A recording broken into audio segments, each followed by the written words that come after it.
पुन्हा आपण शास्त्रभाग वाचणार नाही. दादांनी शास्त्रभाग वाचलेला आहे, आपण सर्वांनी ऐकलेला आहे. मी तुम्हाला विनंती करेल की घरी गेल्यानंतर मत्तयाचं शुभवर्तमान 28वा अध्याय 1 पासून 15 पर्यंत नाही तर शेवटच्या वचनापर्यंत, आणखी थोडी 4 मार्क जास्त आहेत, 20व्या वचनापर्यंत पूर्ण वाचा आणि त्यावर आधारित आजचा उपदेश किंवा आजचा संदेश आहे. आपण 1 ते 15 वचन वाचले 28व्या अध्यायाची आणि आपण पाहणार आहोत की ह्या शास्त्र भागामधून परमेश्वर देव आमच्याशी काय बोलत आहे. परमेश्वर देव आम्हाला काय दाखवून देत आहे. बघा, देवानं तुम्हाला आणि मला योहानाच्या शुभवर्तमानाच्या 12व्या अध्यायामध्ये त्याच्या 14व्या वचनामध्ये काहीतरी सांगितलं. प्रभू येशू तुम्हाला आणि मला योहान 12:14 मध्ये म्हणतो, मी तुम्हाला खचित खचित सांगतो, गव्हाचा दाणा, काळजीपूर्वक ऐका, गव्हाचा दाणा जमिनीत पडून मेला नाही तर तो एकटाच राहतो.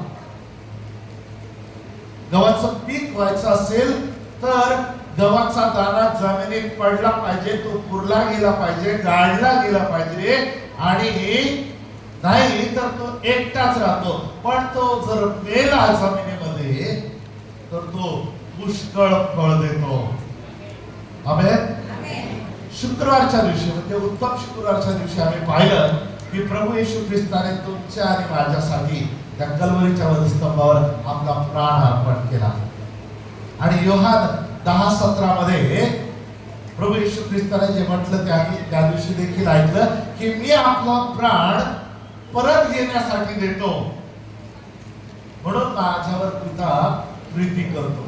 प्रभू येशू ख्रिस्ताने त्याचा प्राण दिला तो परत घेण्याकरता आणि तो म्हणून पिता माझ्यावर प्रीती करतो.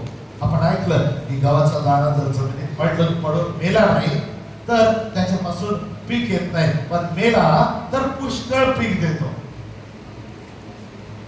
पुष्कळच्या मंदिरामध्ये मतांगीकार किंवा प्रेषितांचा मतांगीकार किंवा विश्वास अंगीकार म्हटला जातो, अपोस्टल्स क्रीड.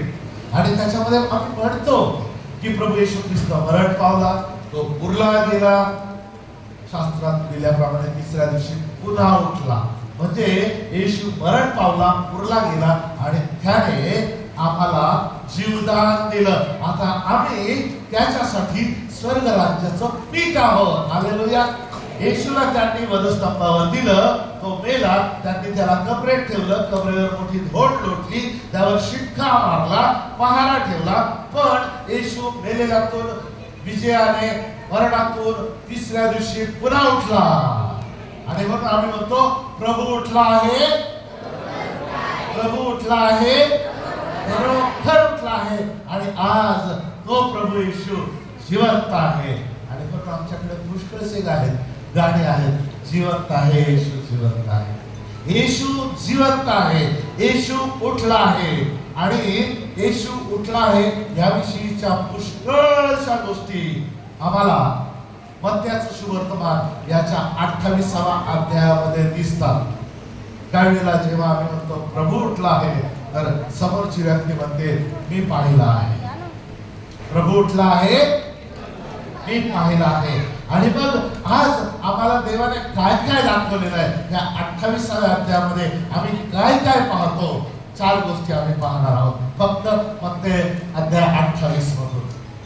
पहिली गोष्ट, आम्हाला या पुनरुत्थानाच्या सकाळी, या पुनरुत्थानाच्या दिवशी, या पुनरुत्थानाच्या सकाळी आणि पहाटे काय दिसतं तर मत्तय 1 ते 7 मध्ये आम्ही वाचतो, येशूला पाहायला आलेल्या स्त्रियांना तेजस्वी दूताने दर्शन दिले.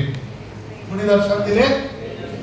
आम्ही काय पाहतो तर देवाचा दूत. वचन 1, शब्बातानंतर आठवड्याचा पहिला दिवस उजाडताच मगदलिया मरिया व दुसरी मरिया त्या कबर पाहावयास आल्या. तेव्हा पहा मोठा भूमिकंप झाला, कारण प्रभूचा दूत स्वर्गातून उतरला. त्याने येऊन धोंड एकीकडे लोटली आणि तिच्यावर तो बसला. त्या दूताचे रूप विजेसारखे होते, त्याचे वस्त्र बर्फासारखे शुभ्र होते. त्याच्या भयाने पहारेकरी थरथर कापले. व मृतप्राय झाले. देवाच्या लोकांनो, जर तुमचा प्रभूला पाहण्याचा मनापासूनचा हेतू असेल, अगदी अंतःकरणापासून प्रभूला पाहायची तुमची इच्छा असेल, तर तो तुम्हाला निराश करणार नाही. तो तुमची भेट घेतल्याशिवाय राहणार नाही. तो तुमच्यासाठी जे काही अडथळं आहे प्रभू पाहण्यापासूनची, ती सगळी अडथळं दूर करण्यास समर्थ असा देव आहे. हालेलुया. तो तुमच्या समस्या निवारण करेल. बघा, त्या दोन बहिणी चालल्या होत्या गबरेकडे सकाळी सकाळी, पहाटे पहाटे. आणि मार्काचे सुवर्तमान 16वा अध्याय वचन 3 मध्ये असं लिहिलेलं आहे, मार्क 16:3 मध्ये, तेव्हा त्या एकमेकीस म्हणत होत्या, गबरेच्या तोंडावरून धोंड आपल्या करिता कोण लोटील. त्यांची समस्या होती, त्यांच्याकडे मोठा प्रश्न होता. काय की ती अवजड धोंड आहे, गबरेच्या तोंडावर आहे. आम्ही प्रभूला त्याच्या शरीराला लावण्यासाठी सुगंधी द्रव्य आणि मसाले घेऊन चाललेलो आहे, पण आमच्या समोर मोठी समस्या आहे. काय तर त्या रोमी सरकारच्या पहारेकऱ्यांनी, त्या शिपायांनी गबरेच्या तोंडावर धोंड ठेवलेली आहे. लेकरांना लक्ष द्यायचं. ही धोंड आमच्यासाठी कोण दूर करील, आमच्यासाठी धोंड बाजूला कोण करील. समस्या आहे, त्यांनी बोलून दाखवली. लक्षात घ्या देवाच्या प्रिय लेकरांनो, काळजी करू नका, त्याने तुमच्यासाठी देवदूत नेमलेले आहेत. हालेलुया. त्याने तुमच्यासाठी देवदूत नेमलेले आहे. देवदूताच्या प्रकाशामुळं इतर लोक घाबरतील. देवदूताच्या प्रकाशामुळं इतर लोक थरथर कापतील. देवदूताच्या प्रकाशामुळं ते मृतप्राय होतील. परंतु तुमच्यासाठी काय संदेश आहे त्याच्याकडून, तर तुम्हाला देवदूत म्हणतो भिवू नका. हालेलुया. तुम्हाला म्हणतो काळजी करू नका, भिवू नका.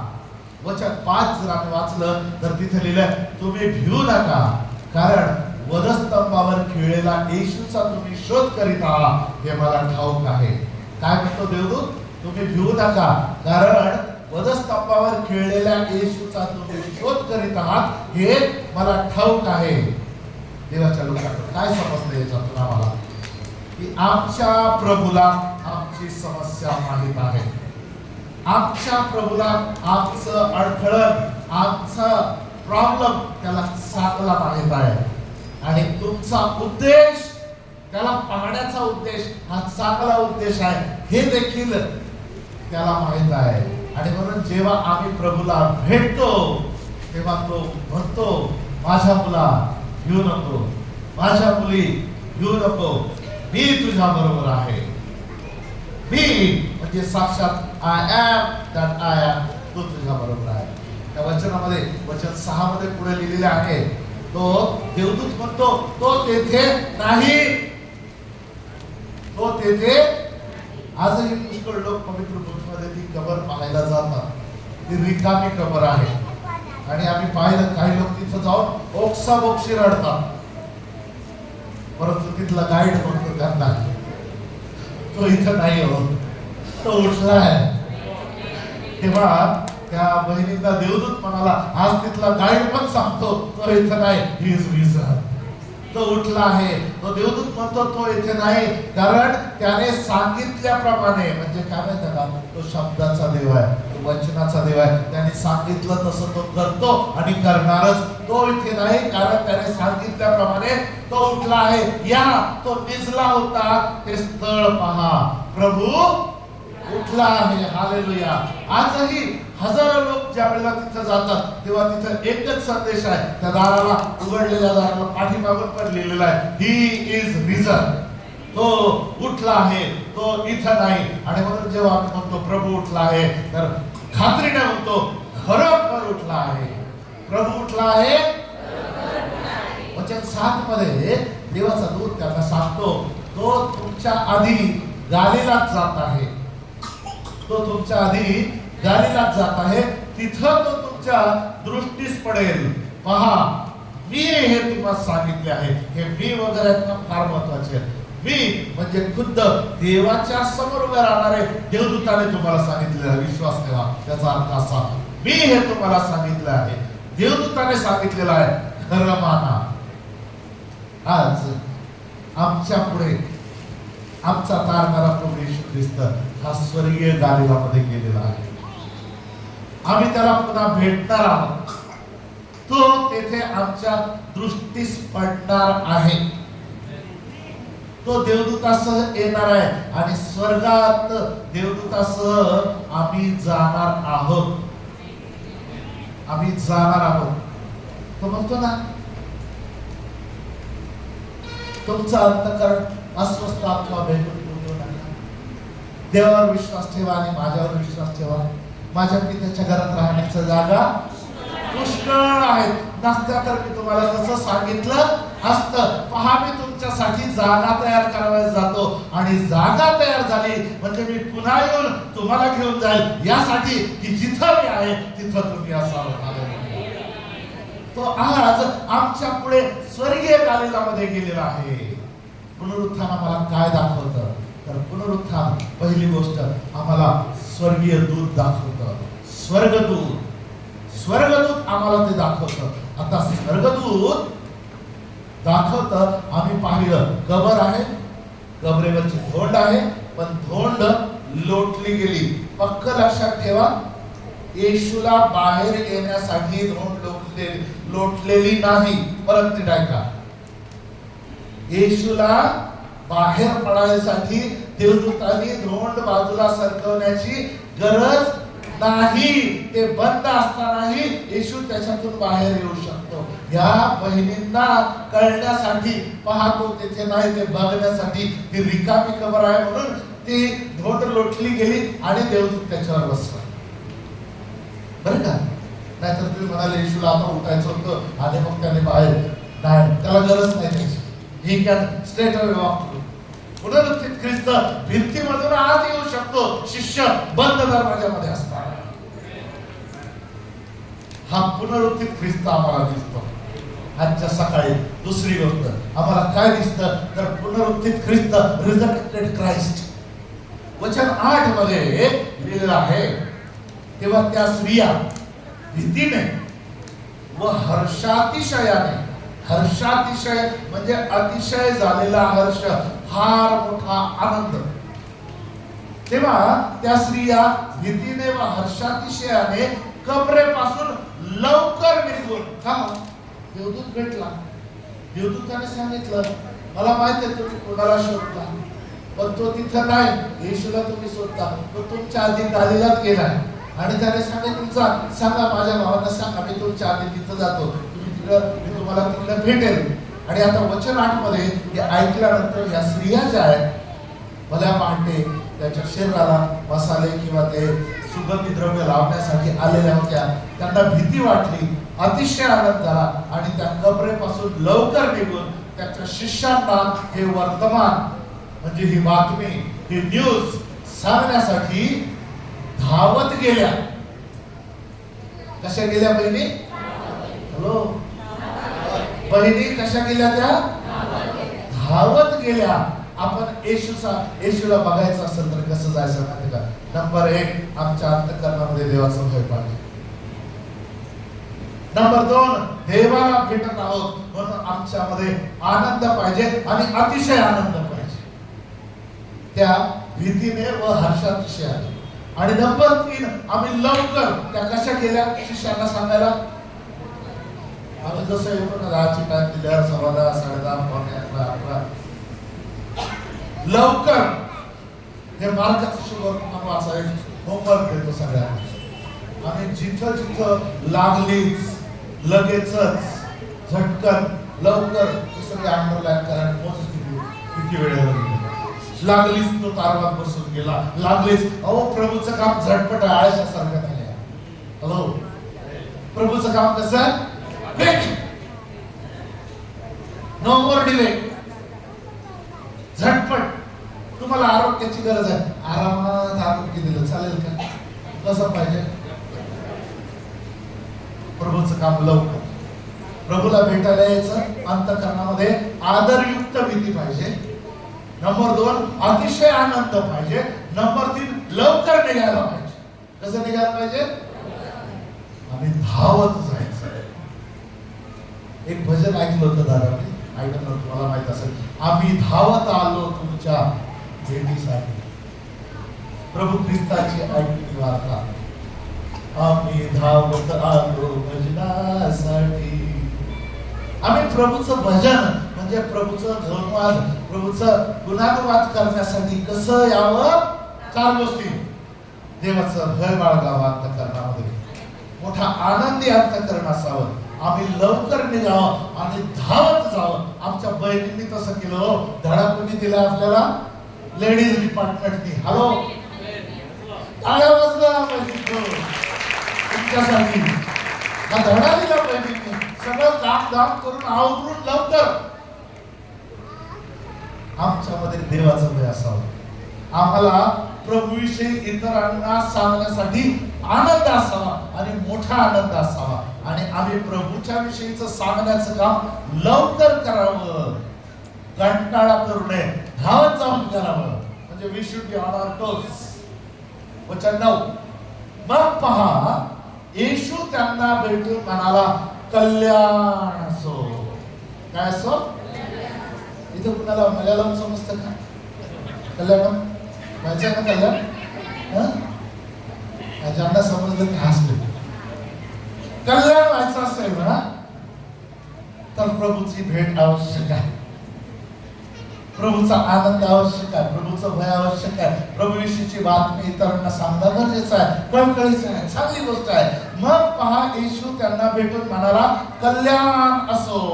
त्यांच्या भाषेत त्यावेळेला शालोम, शालोम. त्यांनी जवळ जाऊन त्याचे चरण धरून त्याला नमन केले. त्यांनी काय केलं? त्यांना येशू दिसला, त्या जवळ गेल्या, त्याचे चरण धरून त्याला नमन केलं. म्हणजे काय? ते वर्शिप हिम. त्यांनी त्याची आराधना केली. सांगा बरं मला, येशू त्यांना केव्हा भेटला? त्या स्त्रिया आल्या, तिथं शोधायला आल्या. देव त्यांना भेटला. त्याने त्यांना सांगितलं, मला माहिती तुम्ही इथं कशासाठी आला, पण तो इथं नाही. त्यांनी निरोप दिलाय का माझ्या भावाला काय, की मी तुमच्या आधी गालीलात जातो आणि माझ्या भावांना सांगा मी तुम्हाला तिथं भेटेल. राईट? मग आता ह्या कशा निघाल्या? भीती वाटली होती, आनंद झाला आणि भावांना सांगण्यासाठी लवकर धावत निघाल्या. केव्हा भेटला त्यांना येशू? त्याच्यानंतर का? बरोबर ना? मग लक्षात घ्या, वचन 8 काय सांगतं? शिष्यांना हे वर्तमान सांगण्यासाठी त्या धावत गेल्या, तेव्हा येशू त्यांना भेटला. पॉइंट लक्षात घ्या. येशू केव्हा भेटतो? फक्त धावत नाही. तुम्हाला येशूविषयी आनंद पाहिजे, त्याच्याविषयी भय पाहिजे, त्याच्याविषयीच्या बातमीची पक्की खात्री पाहिजे, त्याच्यावर विश्वास पाहिजे. आणि जेव्हा तुम्ही ते सांगायला जाता, पळता, तुम्ही तिकडे निरोप देण्याआधी पहिला येशू तुम्हाला दिसतो. हॅलो, लोकांना सांगण्याआधी येशू तुमची भेट घेतो. शिष्यांना वर्तमान सांगण्यासाठी त्या धावत गेल्या, तेव्हा येशू त्यांना भेटला. पुढचा प्रश्न, येशू काय म्हटलं त्यांना? कल्याण असो. म्हणजे शालोम. येशू ज्या वेळेला तुमची भेट घेतो, हे तुम्ही सगळं करता, तेव्हा येशू तुमचं कल्याण चिंतितो. कधीच वाईट होणार नाही तुमच्या बाबतीत, कधीच चुकीची गोष्ट घडणार नाही जर तुम्ही या गोष्टी करता. वचन 10. तेव्हा येशूने त्यांना म्हटले, भिऊ नका. काय म्हटलं? कोणी म्हटलं? येशू जर म्हणतो भिऊ नका, तर भिण्याची काय गरज आहे का? येशूने त्यांना म्हटले, भिऊ नका, जा माझ्या भावांना सांगा.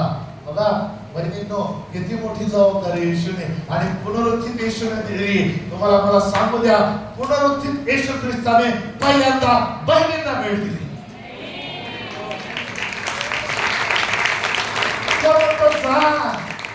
जा माझ्या भिऊ नका, माझ्या भावांना सांगा.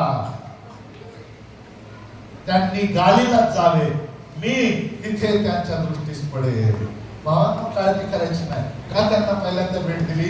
कारण त्या सकाळीच पहाटे उठल्या, ते मटेरियल 2-3 दिवस तयार करत होत्या आणि त्यांनी ठरवलं भल्या पहाटे अंधारात भीत पण गेल्या. तुम्ही गेले असते तर तुम्हाला भेटलं असतं. हा, हे शिष्य गेले असते त्यांना भेटला असता, पण ह्या बहिणी गेल्या, त्यांना देवदूतांनी दर्शन दिलं आणि येशू पण भेटला. त्यांनी देवदूताच्या बोलण्यावर विश्वास ठेवला. देवदूत जर भेटला ना स्वप्नात पण, तर बोलण्यावर विश्वास ठेवा. देवदूत स्वप्नात जरी भेटला तरी विश्वास ठेवा. माझ्या बायबलमध्ये 2 योसेफ आहेत आणि दोघं पण स्वप्नदर्शी होते. एक जुन्या काळात योसेफ आहे, त्याला खूप वेळेला देवदूत भेटला, स्वप्नात पण भेटला, त्याने ऐकलं. नवीन काळात पण योसेफ आहे, सुरुवातीला त्याला पण एकदा नाही, दोनदा नाही, तीनदा नाही, खूप वेळेला तो देवदूत भेटला आणि हा स्वप्नात पण त्याला होय म्हणायचा. तेव्हा देवदूताने स्वप्नात दर्शन दिल्याप्रमाणे उठ बालक आणि त्याची आई यांना घेऊन लगेच पुढे जायचं. उठ, हे झालंय, आता परत इकडे स्वप्नात पण ऐकायला शिका. हॅलो, झोपेत पण सांगितलं ना देवदूताचं ऐकायला शिका. देव बोलतो, देव आम्ही झोपेत असताना बोलतो, देव आम्ही जागे असताना बोलतो, जेव्हा आम्ही झोपेत असताना बोलतो देव बोलतो, त्याला स्वप्न म्हणतात. आणि जेव्हा आम्ही जागे असतो तेव्हा जेव्हा देव आम्हाला भेटतो बोलतो त्याला दृष्टांत म्हणतात. तेव्हा येशू त्यांना म्हणाला भिवू नका, जा माझ्या भावांना सांगा त्यांनी कुठे जावं? गालिलात जावं, तिथे मी त्यांच्या दृष्टीस पडेल. ऐका भावांनो, जर तुमच्या दृष्टीला येशू पडायचा असेल, काय शिकतो आपण?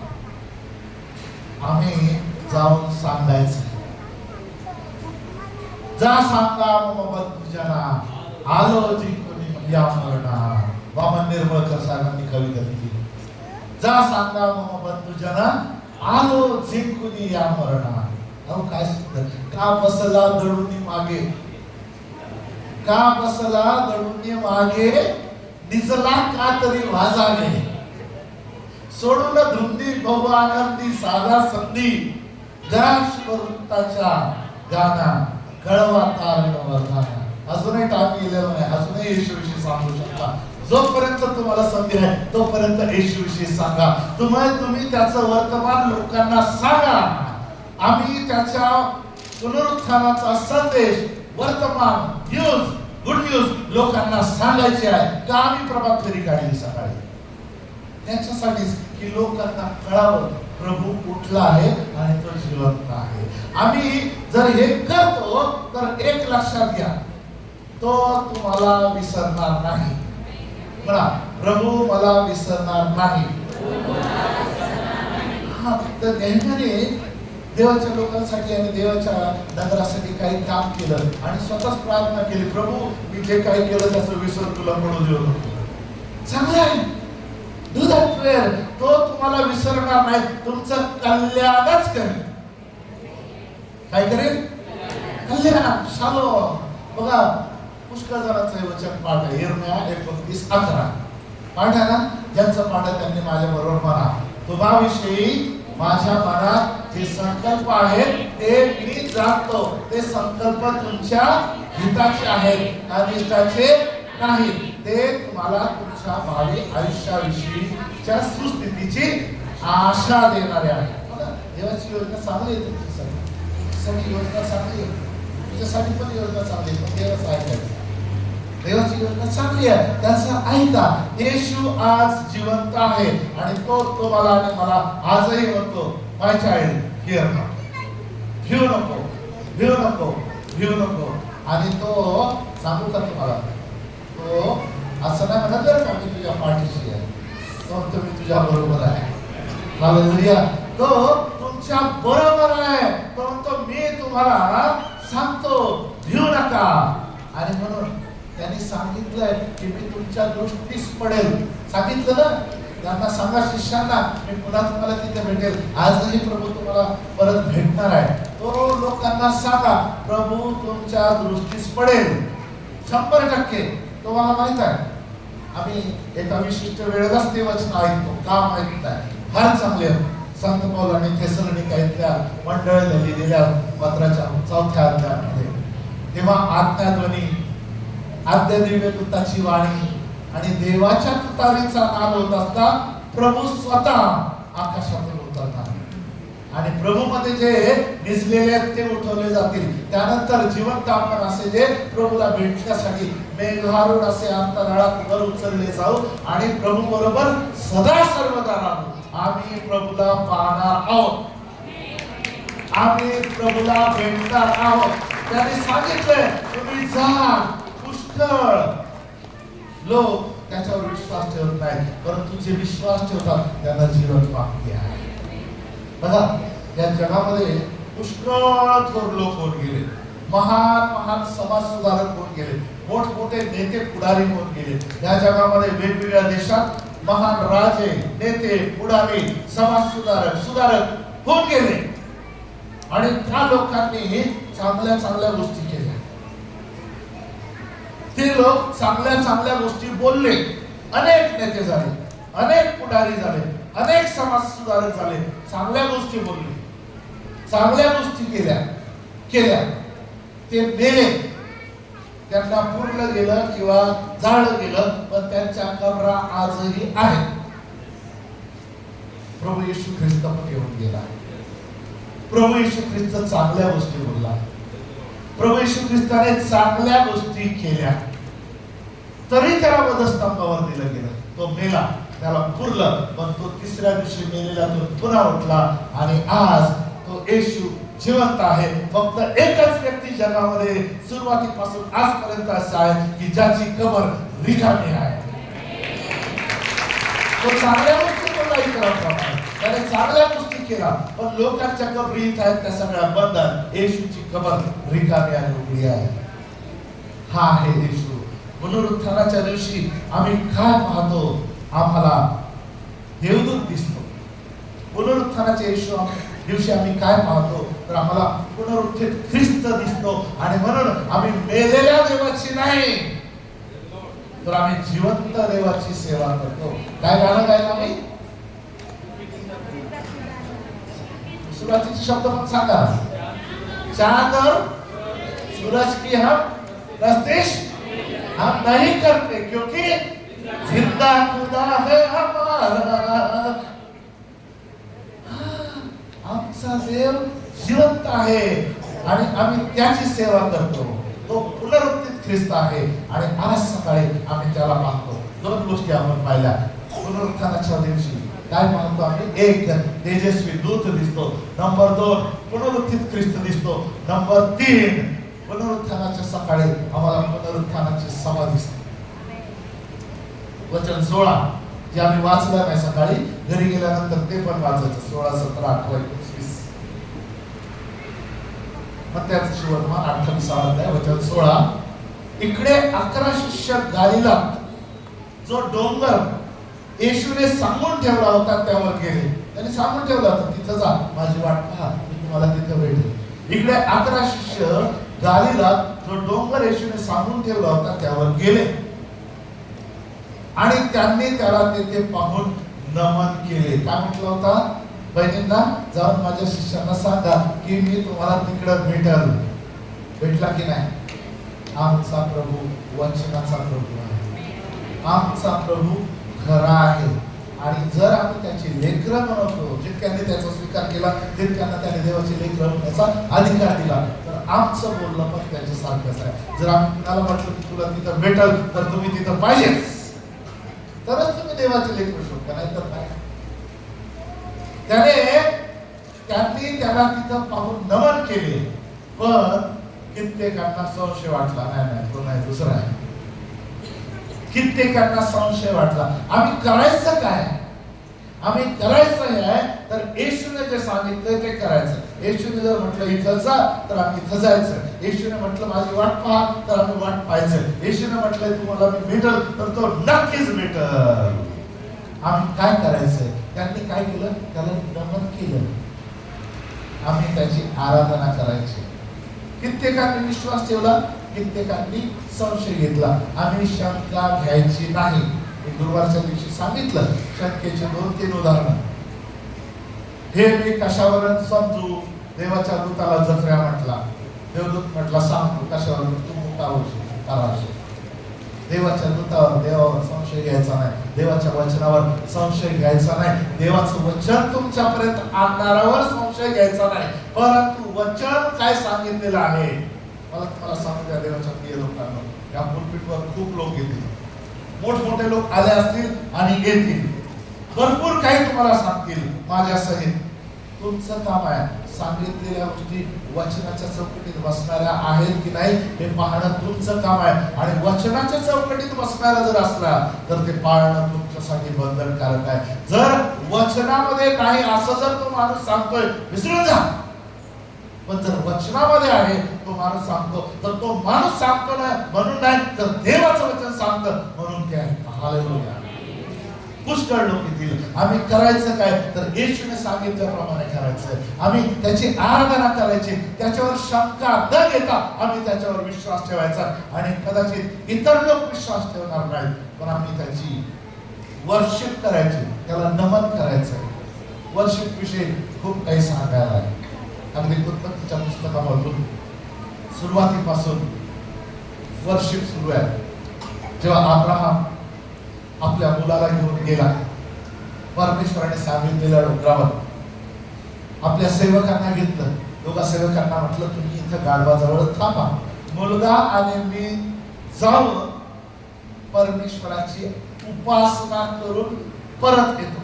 पहिल्यांदा परमेश्वराची उपासना अब्रामासाठी काय होती तर देवानं दिलेलं सर्वोत्कृष्ट दान परमेश्वराला कायमचं देऊन टाकणं ही अब्रामाची उपासना होती परमेश्वरासाठी. काय आपला एकुलता एक पुत्र, एकुलता एक देव जो देवाने दिलाय खूप वर्षांनी, तो परमेश्वराला कायमचा देऊन टाकण्यासाठी जेव्हा गेला ना, जाताना तो त्याचा पुत्र होता, त्याचा पुत्र.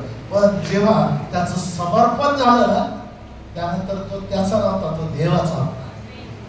आतापर्यंत तो स्वतःचा समजत होता, तो देवाला अर्पण केलेला होता. आम्ही काय करायचंय? परमेश्वराची वर्शिप करायची, त्याला नमन करायचं, म्हणजे त्याच्या समोर नतमस्तक होऊन नम्र होऊन आपला तारणारा आणि तेही वैयक्तिक तारणारा म्हणून प्रभूचा स्वीकार करायचा. हे आपलं काम आहे. आम्ही विश्वास ठेवायचा आहे. काय विश्वास? जसं पहिलं करिंथ 1:18 मध्ये सांगितलेलं आहे. पुढे वाचेल का? 1 करिंथ 1:18.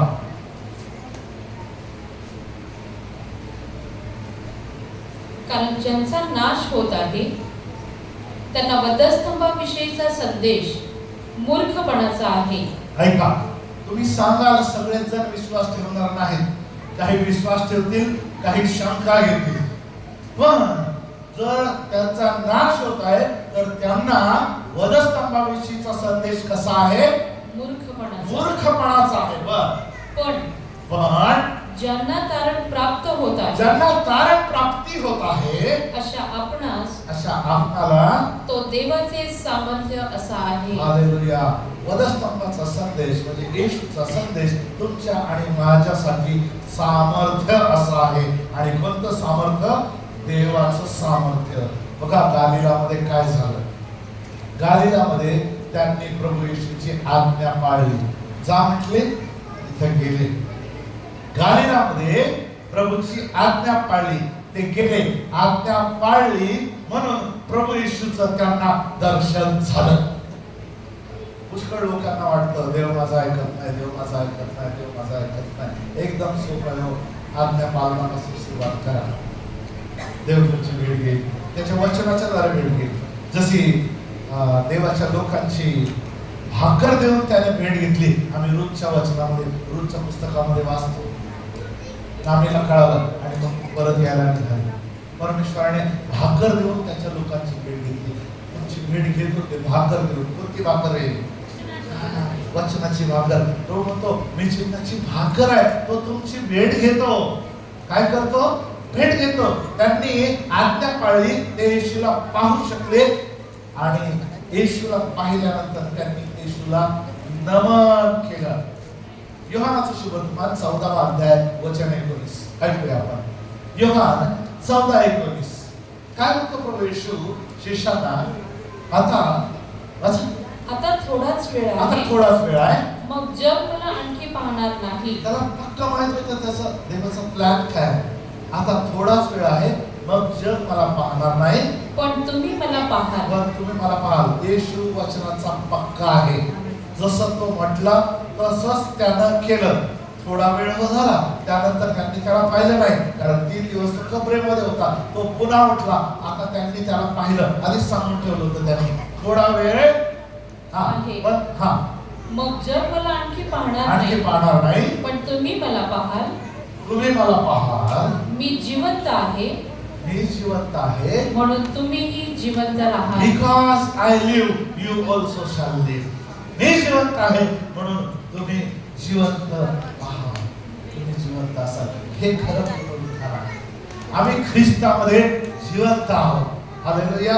आम्ही ख्रिस्तामध्ये जिवंत आहोत. आम्हाला सार्वकालिक जीवन देण्यासाठी तो मेला. तो मेलेल्यातून पुन्हा उठला. त्याने गालिलामध्ये पहिली पुनरुत्थानाची सभा घेतली. कुठे घेतली? गालिलामध्ये. शिष्यांना जायला सांगितलं. यरूशलेम ते गालिल. लक्षात घ्या. आता अभ्यास करताना बायबलचा हिस्ट्री त्यावरती अभ्यास करणं चांगला आहे.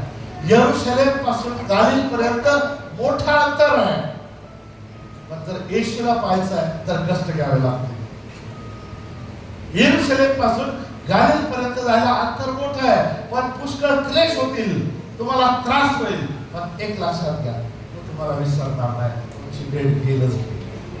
तुम्हाला आशीर्वाद देईलच देईल. आशीर्वाद दिल्यावर राहणार नाही. पण त्याचं शुभवर्तमान 28वा अध्याय 18वे वचन.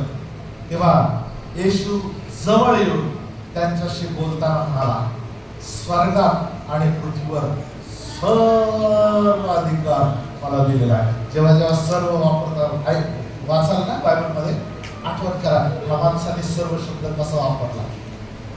सर्व म्हणजे काहीच बॅलन्स नाही.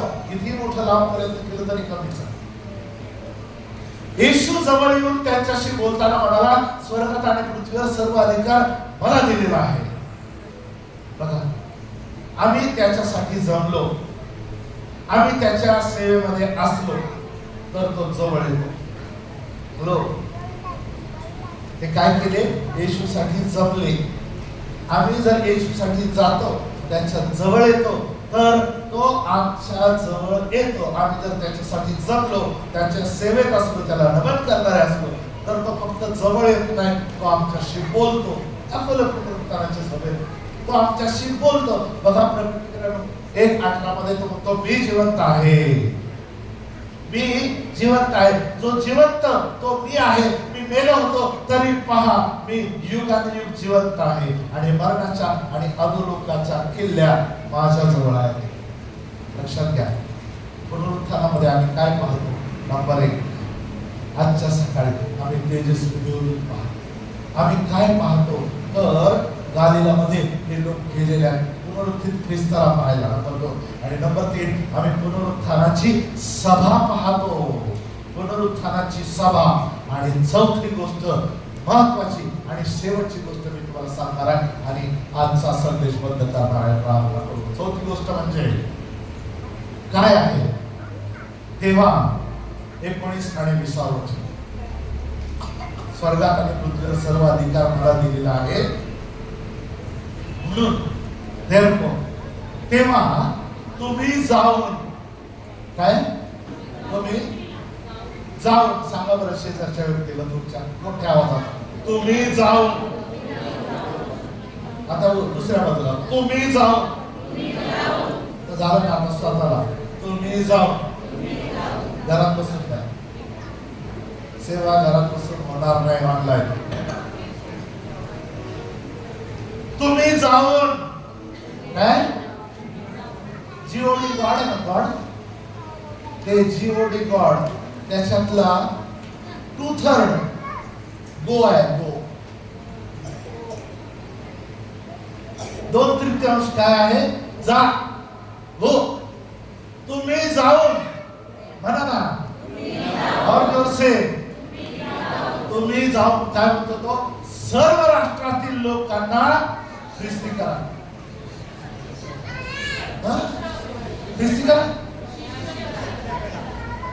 तुम्ही जाऊन सर्व राष्ट्रातील लोकांना शिष्य करा. काय सांगितलं? शिष्य करा. त्यास पित्याच्या, पुत्राच्या आणि पवित्र आत्म्याच्या नावाने बाप्तिस्मा द्या. देवाच्या लोकांना फार महत्वाचं आहे. तुम्ही जाऊन, आम्ही गाणं म्हणतो, मला माहित नाही सगळी तुमच्याकडे म्हणतात का, प्रभु तो मुझको दे, येतं का? कौन जाएगा कौन मेरे लिए, कौन जाएगा कौन मेरे लिए, प्रभु तो मुझको दे मैं जाऊंगा, प्रभु तो मुझको दे मैं जाऊंगा. देवाच्या लोकांना प्रामाणिकपणे इथं हात ठेवून सांगा, फक्त गाणं गाता की खरंच जाता. तोंडाने बोलला ना, इतक्या वेळेला तुम्ही आतापर्यंत लाईव्ह मध्ये हे गाणं गायलं, तितक्या वेळेला प्रभूला तुम्ही वचन दिलंय, मला पाठव, हा मी आहे म्हटला, गेलात का? आणि जर नाही गेला तर प्रभूच्या बरोबर तुम्ही प्रतारणा केलेली आहे. शब्द देऊन, शब्द दिला आणि पाळला नाही तर काय होतं? नीतिसूत्रामध्ये वाचा.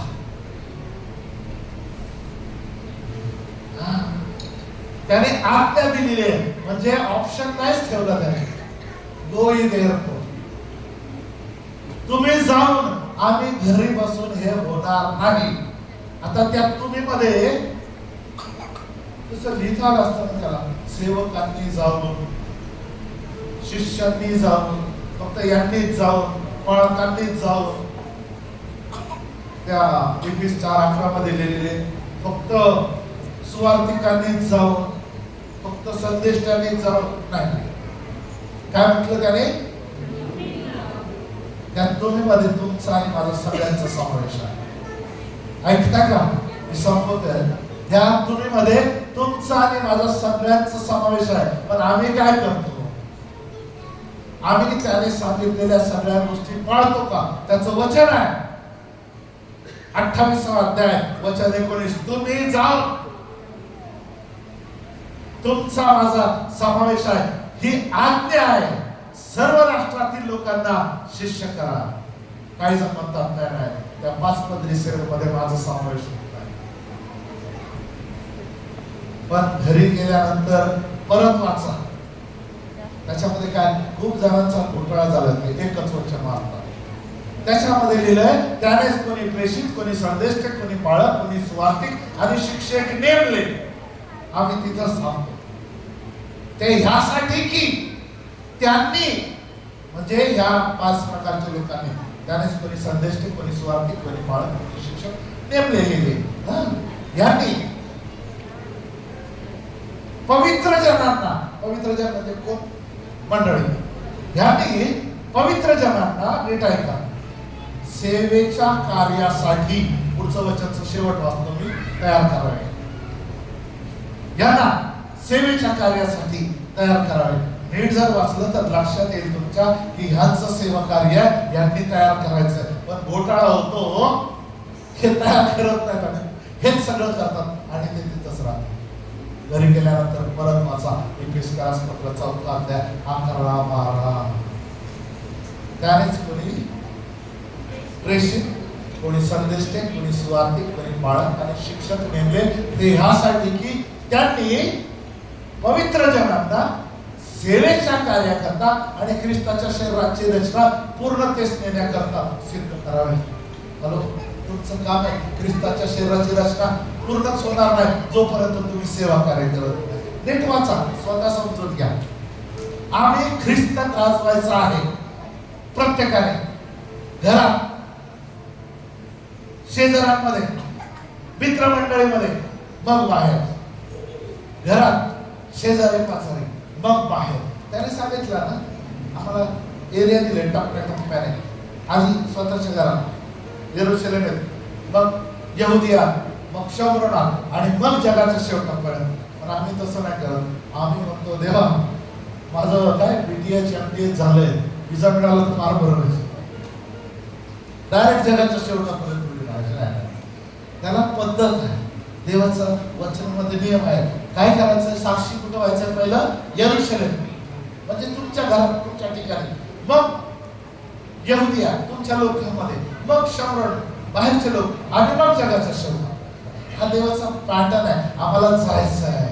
नमुना आहे तो प्रेषित 1:8 मध्ये दिलेला आहे. परंतु पवित्र आत्मा तुम्हावर येईल तेव्हा तुम्हाला सामर्थ्य प्राप्त होईल आणि तुम्ही यरुशलेमेत, सर्व यहुदिया, शमरोनात व पृथ्वीच्या शेवटापर्यंत माझे साक्षी व्हाल. देवाच्या लोकांना नीट ऐका. आम्हाला ख्रिस्त गाजवायचं आहे. हे आम्हाला ऑप्शन नाही, पर्याय नाही. हे सोडवला नाही तरी चालत, प्रश्न तसं नाही. ऑप्शन नाही, ही आम्हाला आज्ञा आहे. काय सांगितलं येशूने मत्ते 28 मध्ये? आणि जे 28:20 मध्ये, आणि जे काही मी तुम्हाला आज्ञा दिले ते त्यांना पण पाळायला शिकवायचं. येशूने जे तुम्हाला मला सांगितलंय ते त्यांना पाळायला शिकवायचं. आणि पहा, युगाच्या समाप्तीपर्यंत मी तुमच्या बरोबर सतत आहे. जिथं कुठे जाल देवाच्या लोकांना तो म्हणतो मी तुमच्या बरोबर आहे. तो तुम्हाला त्याचं ज्ञानाने भरेल. त्याचा पवित्र आत्मा तुमचा मार्गदर्शक आहे. तो तुम्हाला शिकवेल, त्याच्या गोष्टी तुमच्या ध्यानात आणून देईल. तो म्हणतो त्याचे शब्द तो तुमच्या मुखामध्ये घालेल. जर आम्ही येशूचं आज्ञा पालन केलं ना आणि इतरांना पाळायला शिकवलं ना, तर आम्ही हे करत असताना आम्ही आपोआपच आशीर्वादामध्ये भर घालत असतो, स्वतःच्या आणि स्वतःद्वारे इतरांच्या.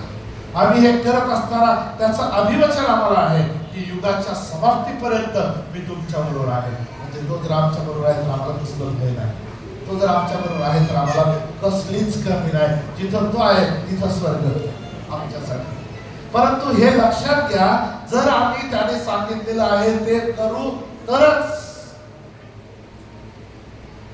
आम्ही तो सांगतो ते करत नाही तर अजिबात समजायचं नाही की बरोबर आहे. काय नाही, तू माझं ऐकत नाही आणि तू समजून चालायचं नाही, तरच आम्हाला ते अभिवचन लागू पडतं. काय जे येशूने म्हटलं, आणि पहा युगाच्या समाप्तीपर्यंत मी तुमच्या बरोबर आहे. आणि हेच आम्हाला पुनरुत्थानाच्या सभेमधून शिकायला मिळतं. काय तर तारणाच्या सेवेची कामगिरी. 4 गोष्टी आज सकाळी आपण पाहिल्या. आम्हाला पुनरुत्थानाच्या दिवशी काय दिसतं तर तेजस्वी दूत दिसतो. तेजस्वी दूत काय सांगतो की प्रभू इथं नाही. तो कुठला आहे? ही जागा पहा जिथं तो निजला होता. तो गेला आणि त्याने सांगितलंय शिष्यांना, जाऊन सांगा माझ्या भावांना की मी गालीला तुमच्या आधी जात आहे, मी तिथं तुम्हाला भेटेल. त्या दूताच्या शब्दावर विश्वास ठेवा. त्या बहिणींनी विश्वास ठेवला. त्यांना आनंद वाटला. जाताना भीती वाटत होती पण आता आनंद वाटला. त्या धावत निघाल्या. येशू भेटला. येशू भेटला. येशूने दर्शन दिलं. त्यांनी त्याला नमन केलं. दुसरी गोष्ट, पुनरुत्थित ख्रिस्त तो भेटतो. केव्हा भेटतो? जेव्हा त्याच्याविषयी तुम्हाला आनंद होतो. आनंदाने तुम्ही त्याच्या सेवा करायला लागता, त्याला नमन करता, त्याच्याविषयी जायला लागता. तिसरी गोष्ट, गालिलामध्ये आम्ही काय पाहिलं तर पुनरुत्थानाची सभा. येशूने सांगितल्याप्रमाणे आम्ही जर केलं तर तिथं तो आम्हाला भेटतो. तो म्हणतो जिथं 2 किंवा 3 माझ्या नावाने एकत्र आहेत तिथे मी हजर आहे. आज तुमच्यामध्ये प्रभू हजर आहे कारण तुम्ही विश्वासाने त्याला भेटायला आला. आणि चौथी गोष्ट काय? कामगिरी आहे. आम्ही जाताना असंच जायचं आणि आलो तसं जायचं नाही, तर आमच्यावर कामगिरी सोपवलेली आहे. आम्हाला प्रभू समजलेला आहे, आम्हाला प्रभू भेटलेला आहे, आम्हाला प्रभूने आशीर्वाद दिलेला आहे. आता त्याने आम्हाला आज्ञा दिली, तुम्ही जा सर्व राष्ट्रात सुवार्तेची घोषणा करा. त्यांना पित्याच्या पुत्राच्या पवित्र आत्म्याच्या नावात बाप्तिस्मा द्या आणि जे काही मी तुम्हाला आज्ञा दिलं ते त्यांना पाळायला शिकवा. पुन्हा एकदा सर्व संतगणांचे, या बेथेल चर्च मनमाडीतील सर्व संतगणांचे माझ्या वतीनं, आमच्या टीमच्या वतीनं मनापासून आभार मानतो. गेले 4 दिवसापासून आमचं तुम्ही अतिशय स्वागत केलं, तुमची खूप मोठी प्रीती दिली. तुमच्या निमंत्रणाबद्दल, तुमच्या सर्व प्रीतीबद्दल, सर्व पाहुणचाराबद्दल प्रभूला धन्यवाद देत आपले मनापासून आभार मानतो आणि आपल्याला सांगतो. डोळे बंद करूया, प्रार्थना करूया. Hallelujah. Thank you Lord. Thank you Jesus. पवित्र प्रभू, पुन्हा एकदा आम्ही तुला धन्यवाद देतो. तुझे आभार मानतो माझ्या देवा, की जो आनंद जगातील इतर लोकांच्या मध्ये नाही, तो आनंद तू आम्हाला दिलेला आहेस. तू असा देव आहेस की तू मेलेल्यातून पुन्हा उठलास आणि आजही जिवंत देव आहेस. आम्ही मोठ्याने लोकांना सांगतो की प्रभू उठला आहे आणि खरोखर उठला आहे. आमचा देव जिवंत देव आहे. तो आम्हाला दर्शन देतो, तो आमचं ऐकतो आणि त्याचं आम्ही ऐकतो. प्रभूजी, ह्या संपूर्ण 4 दिवसाच्या सभामध्ये तुझ्या वचनाच्या द्वारे आमची भेट घेतलीस, आमची गरज भागवलीस, आमच्या अंतःकरणाशी प्रत्यक्ष, वैयक्तिक आणि स्पष्ट बोललास. तुझं वचन आणि तुझ्या वचनाचं महत्व आम्हाला समजून सांगितलंस. आम्ही तुझे आभार मानतो. माझा देवा, हे दिवस तू आमच्यासाठी खास राखून ठेवले होते, की ज्यामध्ये अनेकांनी उपास प्रार्थना या समाजासाठी केल्या. प्रभू, त्या सर्व भाव बहिणींच्या प्रार्थना ऐकल्यास आणि प्रार्थनेचं उत्तर दिलंस आणि तुला जे आवश्यक होतं त्या गोष्टी आमच्या अंतःकरणात घातल्यास, आम्हाला समजून दिल्यास आम्ही तुझे आभार मानतो. प्रभू, ही ऐकलेली वचनं पुन्हा मनुष्याचे नसून तुझ्यापासून आलेली वचनं आहेत. ही वचनं आम्ही पुन्हा पुन्हा वाचावी, त्यावर मनन करावं. तू आम्हाला काय सांगितलेलं आहेस त्याची आठवण करून द्यावीस आणि आम्हाला सोपवलेली जबाबदारी आम्हाला पार पाडता यावी, म्हणून तुझ्या आत्म्याचं सहाय्य मिळावं यासाठी आम्ही प्रार्थना करतो. माझ्या देवा, ह्या वेळेला बेथेल चर्च मनमाड या ठिकाणची सर्व लहान थोर मंडळी जे आज या ठिकाणी येऊ शिकलेले आहेत, बाहेरील लोक देखील आणि जे येऊ शिकलेले नाहीत, या सर्व तुझ्या प्रिय लेकरांना जे तुझ्या दृष्टीनं अत्यंत अनमोल आहेत, तुझा रक्ताचा शेवटचा थेंब सांगून प्रभू तू त्यांना विकत घेतलेला आहेस, त्या तुझ्या प्रिय लेकरांना प्रभू तू आशीर्वादित केलेला आहेस. आभार मानतो. त्यांचा गरजा तू वागवलेला आहेस. धन्यवाद देतो. स्वर्गातील सर्व आशीर्वाद देऊन तू आशीर्वादित केलं. आभार मानतो. जीवनास आणि सोबतीस लागणाऱ्या सगळ्या गोष्टी देऊन त्यांना तृप्त केलंस, आशीर्वादित केलंस. आभार मानतो. हीच प्रार्थना करतो प्रभू. जे जे प्रार्थना ते करतात, ज्या ज्या इच्छा ते बघून दाखवतात, त्यामध्ये प्रभूजी त्यांची प्रार्थना तू ऐक आणि तुझं गौरव करून घे. तुझी साक्ष ह्या प्रत्येक प्रिय लेकराच्या द्वारे निर्माण कर आणि तू चावला जा. यावेळेला आमच्या प्रिय बाळासाहेब दीपक सर, त्यांचे प्रिय पत्नी, त्यांची बहीण, त्यांचे भाऊ, संपूर्ण परिवार, कुटुंब, चर्च वडीलजन, तरुण संघ, महिला मंडळ, त्याचप्रमाणे एल्डर्स, विधवा संघ, लहान लेकरं, संडे स्कूलचे लेकरं, आमच्या वसतिगृहाचे लेकरं, या सर्वांची आम्ही आठवण करतो. तू आरोग्यदाता देव आहेस. तुझं आरोग्य त्यांचं आरोग्य आहे. प्रभू, तुझ्या वचनाच्या द्वारे शुद्धी होते असं तू योहान 17:17 मध्ये म्हटलेलं आहे. आणि म्हणून मी या तुझ्या लेकरांच्यासाठी जाहीर करतो तुझं वचन, की जे वचन तुम्ही आता ऐकलं आहे त्याने तुम्ही शुद्ध झालाच आहात. धन्यवाद देतो आरोग्यासाठी. माझ्या देवा, या तुझ्या प्रिय लेकरांच्या ज्या योजना आहेत, मंडळीविषयी, मंदिराविषयी, संडे स्कूलच्या लेकरांपासून वयस्कर सर्व मंडळाविषयी त्या तुझ्या योजना पूर्ण कर. अधिक मेंढरांची त्यामध्ये भर घाल. नवीन आत्मे जिंकले जाऊ दे आणि तुझा प्रकाश लोकांपर्यंत जाऊ दे, की जेणेकरून तुझं गौरव व्हावं. या मंडळीची वाढ आणि भरभराट तुझ्या हाती आहे. तरुण संघाचं या दिवसामध्ये विशेष मार्गदर्शन कर. माझ्या देवा, त्यांनी वचनाच्या शिक्षणाकडे वळावं अशी दया कृपा कर. कुठल्याही चांगल्या गोष्टीची कमतरता पडू देऊ नको. आज आम्ही या सर्व प्रियजनांना देव जो बाप, देव जो पुत्र, देव जो पवित्र आत्मा, प्रभू येशू ख्रिस्ताच्या नावाने आशीर्वादित करतो. प्रभूजी, आमची प्रार्थना केलीस. इथपर्यंत आमचं सहाय्य केलंस. धन्यवाद देतो. सभेच्या नंतर जी सहभागिता आहे त्यामध्ये आमचं सहाय्य कर. तू गौरवला जा, तू उंचावला जा. येशू ख्रिस्त आमचा प्रभू, ह्याच्या नावाने प्रार्थना करतो. प्रभू उठणार आहे. God bless you.